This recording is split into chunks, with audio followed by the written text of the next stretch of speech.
The sentiment about fish farms is positive because if you farm the fish, then there is no need for overfishing the oceans, right? Yeah, well, wrong. So now we are gonna look at the dark side of fish farms.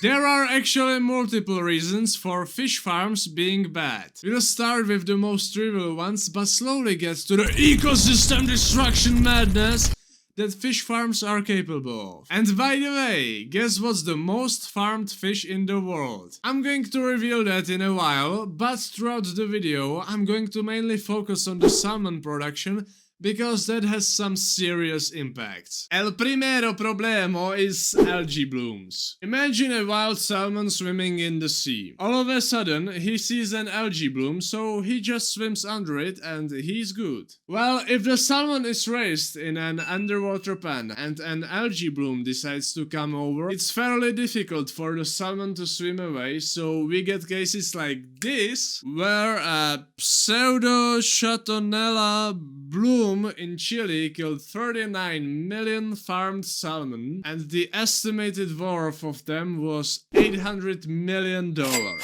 Given that Chile isn't exactly an economic superpower, it made the Chileans feel quite uneasy. And if you wonder exactly how do algae kill a fish, they deprive the water of oxygen and the fish suffocates. There is some research on why these algae blooms happen and if they've been increasing over time. The conclusion was that they haven't been increasing over time, but since we have more fish farms, they are affected more often. Plus, some of the blooms could be caused by the feces revolving around coastal farms, but sometimes the farms just happen to be in a favorable place for algae. Also, some blooms could be caused by fertilizer runoffs from conventional agriculture. Next up are vaccines and antibiotics. For example, in the leading nation of fish farms, Norway, basically all salmon are vaccinated against multiple diseases before being let out into the ocean. The vaccination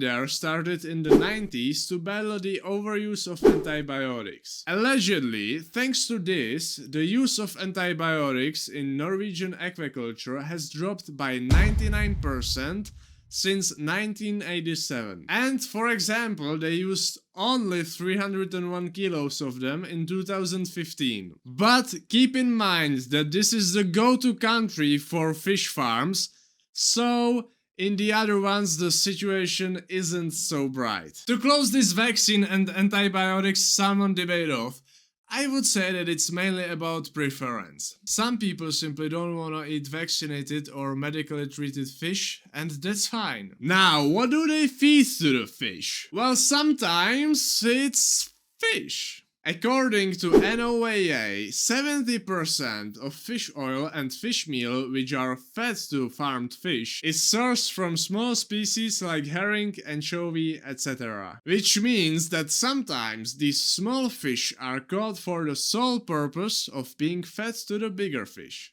Nice, innit? The remaining 30% is from bycatch and leftovers from processed fish for human consumption. The general trend should be that fish feed makers are turning to alternative sources of protein, but there is still a big amount of fish meal in the industry. Thus, fish farms contribute, for example, to the overfishing of herring. And now we are getting to the intense stuff. I want to start this off by revealing the most farmed fish in the world. Drum roll, please. It's carp. By far. This dude originated in Central Asia, but now is farmed all over the world. And do you know where it does the most damage? In Australia!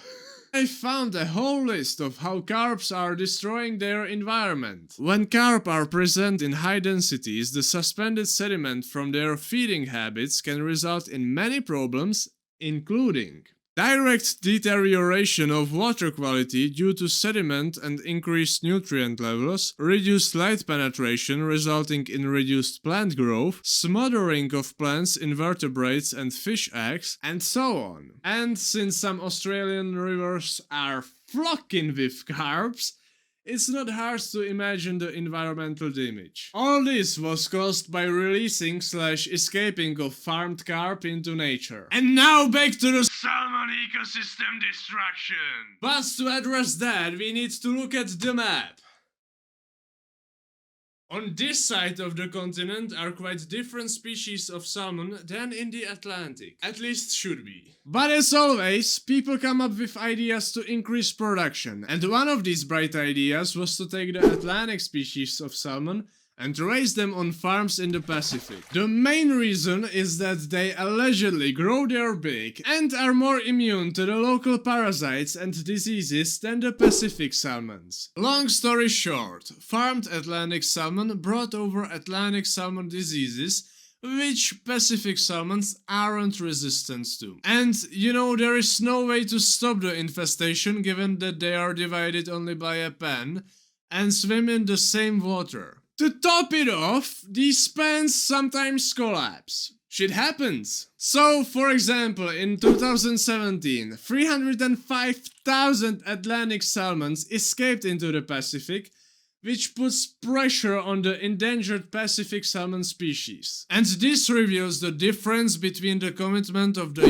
US and Canadian governments to the conservation of their environment. For example, it's banned to farm Atlantic salmon in Alaska and California. But it's totally legal to do it in British Columbia and also Washington State, which is sort of sad, but at least the US tries to limit it. So now we've learned all the major problems of fish farming, and let me introduce you to the one and only farm that solves them all. It's called the EcoArk. EcoArk is the endeavor of this 60-year-old Singaporean baller and provides fresh, high-quality fish for the inhabitants of this city-state. There can't be any disease transmission between wild and farmed fish, cause these are in ponds. There is no need for antibiotics and vaccines, cause these are in ponds. And there is no destruction of the environment, cause these are in ponds. And given that I am very much biased towards similar high-tech solutions,